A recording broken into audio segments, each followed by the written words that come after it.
Welcome to the battle of cryptocurrencies. It is Bitcoin versus Ethereum. Which one should you buy? Which one should you invest in? So let's get to the bottom of this, as many of you are starting to see the potential of Ethereum and even started wondering whether it could surpass Bitcoin in the future. Well, welcome to CrypThor. My name is Xabi, and in today's video I will be breaking down the battle between Bitcoin and Ethereum, talking about what similarities do they have, what are their differences, and how is our society using each of them. Let's dive straight into it. By the way, if you are new to the channel and you would like to see more crypto content, go down below and press the like and subscribe button, and also make sure to stay until the end of the video, as it is structured so the information builds up all along, starting with the general differences and similarities, and little by little diving into the details that are most certainly crucial to know before investing in any of these cryptocurrencies. Said that, let the fight begin. Bitcoin and Ethereum are the Coca-Cola and Pepsi of the cryptocurrency space. As the number 1 and 2 biggest names in the market, they are often compared against one another. From their foundations to the prices, the two concepts are very different and yet are the biggest representatives of the same industry due to the many similarities they have. Here is how the two systems compare. First of all, Bitcoin and Ethereum are systems of recording information in a way that makes it extremely difficult to change, hack, or cheat the system. This system is called a blockchain, which is essentially a digital ledger of transactions that is duplicated and distributed across an entire network of computer systems. The technology offers a secure way for individuals to deal directly with each other, without an intermediary like a government, bank, or other third party. It is directly peer-to-peer. Now, said that, Bitcoin and Ether are the cryptocurrencies used by the systems of Bitcoin and Ethereum, which from now on we will refer to as blockchains. Now, Bitcoin and Ethereum are fundamentally different because Bitcoin was the very first step to enable decentralized payments, while Ethereum, on top of that, was also designed to enable the development of applications and contracts, or in other words, to enable scaling the decentralization much further than the Bitcoin blockchain could ever do. While Ethereum does enable payments using its internal Ether cryptocurrency, its scope is much broader than Bitcoin's by design. On top of all of that, Bitcoin went live in 2009, Ethereum in 2015. The market cap of Bitcoin is around $500 billion, while the Ethereum is only 200 billion. There is also a limited amount of Bitcoins, which is exactly 21 million, while on Ethereum, the maximum supply is unlimited. Both systems use blockchain technology to validate and record transactions, but an upcoming change to the way Ethereum works will mean the way in which it validates transactions will be different, with consequences for speed, sustainability, and accessibility. The difference lays in what is called consensus mechanism. Now, what is a consensus mechanism? In short, a consensus mechanism is the way of how a blockchain validates its transactions and creates a chain of blocks filled with transactions. Currently, Bitcoin and Ethereum validate the transactions with a consensus mechanism called proof of work. In short, proof of work is a mechanism used by some blockchains to ensure that the blocks containing the transactions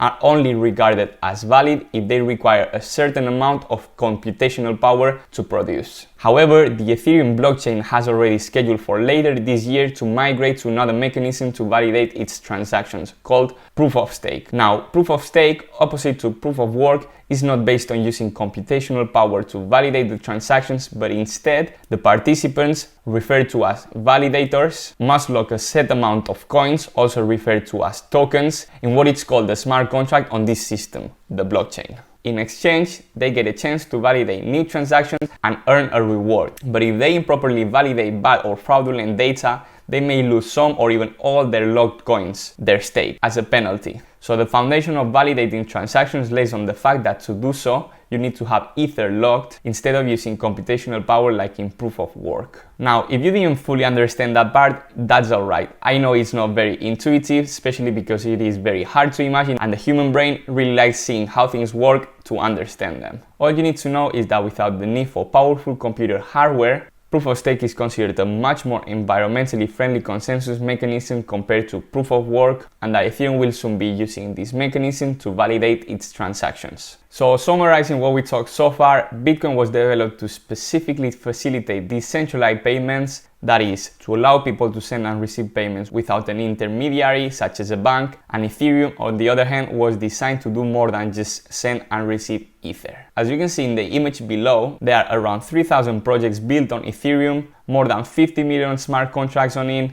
$11.6 trillion moved in 2021, and 1.2 billion transactions today. Quite impressive, right? Well, what I think it is stunning from these numbers is the fact that there are 50 million smart contracts on the Ethereum blockchain. Smart contract, in simple words, it's a digital agreement between two or more parties that will execute itself once certain conditions are met. For example, a smart contract could state to transfer 0.1 Ether to a car driver if it takes me from point A to point B within, let's say, 30 minutes. As you can see here, there will be no need for a third party to make the payment happen, peer-to-peer. Now, as it is true that you can also do the same payment with Bitcoin, the Ethereum blockchain provides the necessary infrastructure to develop decentralized applications and smart contracts to be able to scale and implement the technology in literally all sectors of this society, making them much faster, efficient, and getting rid of third parties that are no longer needed. That could go as further as your imagination can, from renting and buying houses and cars,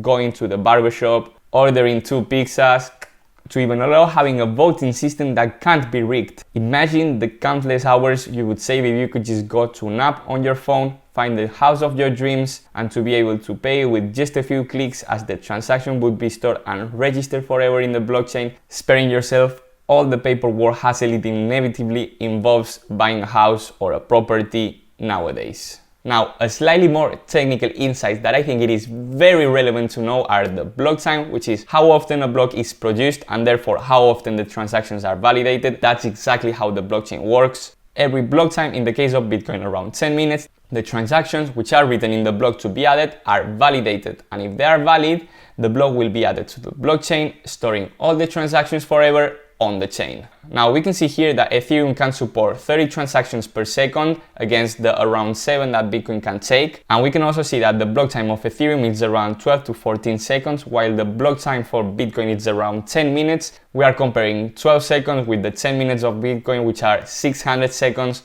We can see here there is a massive gap between both of them.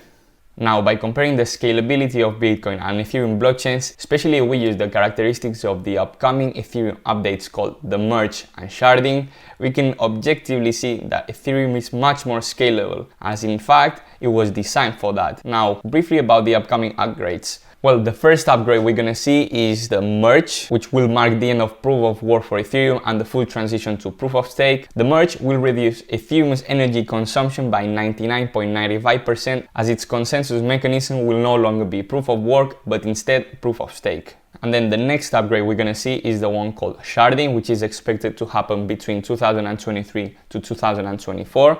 It's a multi-phase upgrade to improve Ethereum's scalability and capacity. Basically what it does, it provides a secure distribution of data storage requirements, enabling rollups to be even cheaper and making nodes easier to operate. So when the sharding upgrade happens, we will no longer be seeing these very high transaction fees. However, for the sharding upgrade, it is first needed the merge. As for the sharding upgrade to work, Ethereum needs to be working on proof of stake.